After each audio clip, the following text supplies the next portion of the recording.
Kita memperoleh kembali apa yang diinvestasikannya kalau perusahaan investasi itu gagal bayar dengan apa? Dengan jaminan ya. Jaminan itu apa namanya? Ini ya. Oke. Yang kedua, obligasi tanpa jaminan. Obligasi tanpa jaminan. Unsecured bond, oke, ya. Obligasi tanpa jaminan itu adalah obligasi tanpa jaminan adalah obligasi yang diterbitkan tanpa menggunakan suatu jaminan real tertentu. Sama terbalik ya. Obligasi yang diterbitkan tanpa menggunakan jaminan real tertentu. Oke. Yang ketiga, obligasi konservasi, ya, obligasi konservat, obligasi konversi, obligasi konversi, obligasi konversi atau obligasi konversi, oke, adalah obligasi yang diberikan, obligasi yang memberikan hak. Obligasi yang memberikan hak kepada pemegangnya untuk menukarkan obligasi tersebut dengan sejumlah saham. Berarti rupanya investasi dalam bentuk obligasi bisa ditukar dalam bentuk saham. Jadi kemungkinan biasanya perusahaan itu surat utangnya sekian lembar berbentuk obligasi, sekian lembar berbentuk saham, ya. Jadi ada yang ketiga namanya obligasi konservasi. Obligasi konservasi itu adalah obligasi yang diberikan kepada pemegangnya untuk menukarkan obligasi tersebut dengan sejumlah saham. Tentu saja ada nilai tukarnya ya. Oke. Yang keempat, obligasi yang disertai waran. Waran ya, tulisannya R-nya 2 ya, waran. Tiba-tiba perusahaan itu kekurangan modal. Diterbitkannya lah saham baru, diterbitkannya saham baru atau diterbitkannya obligasi baru. Nah, karena kita pemilik lama, kita berhak membeli duluan sebelum saham itu dilempar ke pasar. Logikanya kira-kira apa tujuannya?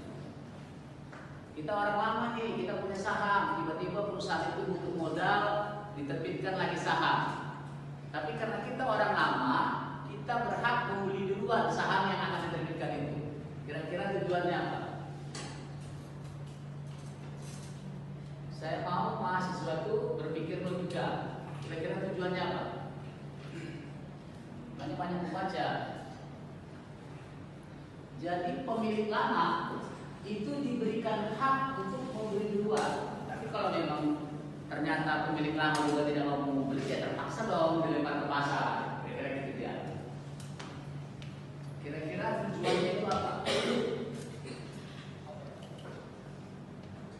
Bisa logika? Tujuannya itu apa? Kenapa perusahaan selalu memberikan hak inisial public offering, dia memberikan hak kepada pemilik lama untuk membeli saham yang akan diterbitkan sebelum saham itu dilempar ke pasar. Dihargainya loh, orang kita kan orang lama kan. Tiba-tiba perusahaan butuh lagi modal, dia akan lempar saham itu keluar. Oke, tujuannya adalah untuk mempertahankan persentase kepemilikan saham. Paham ya? Contoh sebelumnya saham kita 20% dari total seluruh saham. 20%. Tiba-tiba perusahaan butuh diterbitkannya lagi obligasi, diterbitkannya lagi saham. Kita nggak mau dong kalau muncul orang lain, masuk orang lain, berarti kan pemilikan kita kan akan minimal kan. Oleh karena itu kita diberikan hak. Ya terkecuali kita tidak mampu membelinya, baru dilempar ke pasar. Apa tadi tujuannya? Untuk mempertahankan urusan aset kepemilikan. Bisa ya? Logikanya bisa dapat 4 bungkus nasi.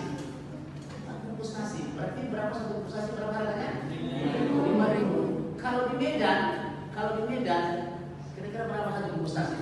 10.000. 12.000. Nah kalau kalian punya cowok, cewek, bawa uang 20.000, kurang uangnya malu loh. Ya kan? Berarti kemampuan nilai tukar itu beda. Zaman dulu dengan zaman sekarang.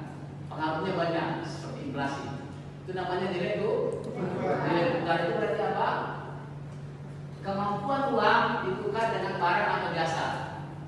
Nah, contoh kalau jasa, contoh dengan uang 20.000 kita bisa mungkin beberapa tahun yang lalu ke Tanjung Balai. Sekarang nggak cukup fokus ke Tanjung Balai, harus dengan 20.000 tambah lagi 10.000, dengan 50.000 baru bisa berangkat ke sana. Iya kan? Kira-kira gitu. Itu namanya nilai tukar. Berarti apa tadi nilai tukar? Ya, barang dan jasa. Saham sama obligasi. Ini saya jujur kadang-kadang nggak percaya sama nilai puas. Begitu saya tahu ada yang menjawab siapa namanya, langsung saya pikir dia nilai A. Ya, karena itu menunjukkan kompetensinya ya. Oke, siapa yang tahu beda investasi dalam bentuk saham dengan obligasi? Ini pengetahuan umum. Coba. Apa itu investasi dalam bentuk saham? Apa itu bedanya dengan bentuk obligasi? Oke. Sebelum ke sini ya, dalam nilai uang ini ada 3 nilai di sini. Berapa nilai? 3 nilai. Satu lagi, yang pertama namanya nilai nominal. Nilai nominal. Siapa yang tahu berapa nilai nominalnya ini? 20.000. Berarti dengan kata lain nilai nominal itu adalah nilai yang tertera dalam mata uang. Itu namanya nilai nominal. Yang kedua adalah nilai intrinsik. Itu yang tahu BI. Nilai intrinsik itu boleh catat. Nilai intrinsik itu adalah biaya pembuatan uang. Logika berpikir kita, kalau nilainya 20.000 nggak mungkin dong biaya pembuatannya di atas 20.000. Berarti di bawah 20.000. Nilai intrinsik, nilai nominal tadi nilai yang tertera. Nilai intrinsik itu namanya nilai atau harga pembuatannya. Kira-kira gitu ya. Itu nilai intrinsik. Itu yang tahu ini. Ya, tapi logika kita berpikir kalau nilai nominalnya 20.000, berarti biaya pembuatannya selalu di bawah 20.000 lah, walaupun sebenarnya itu tidak ada profit and loss-nya. Oke, satu lagi yang paling penting. Apalagi yang paling penting? Nilai tukar. Nilai tukar itu apa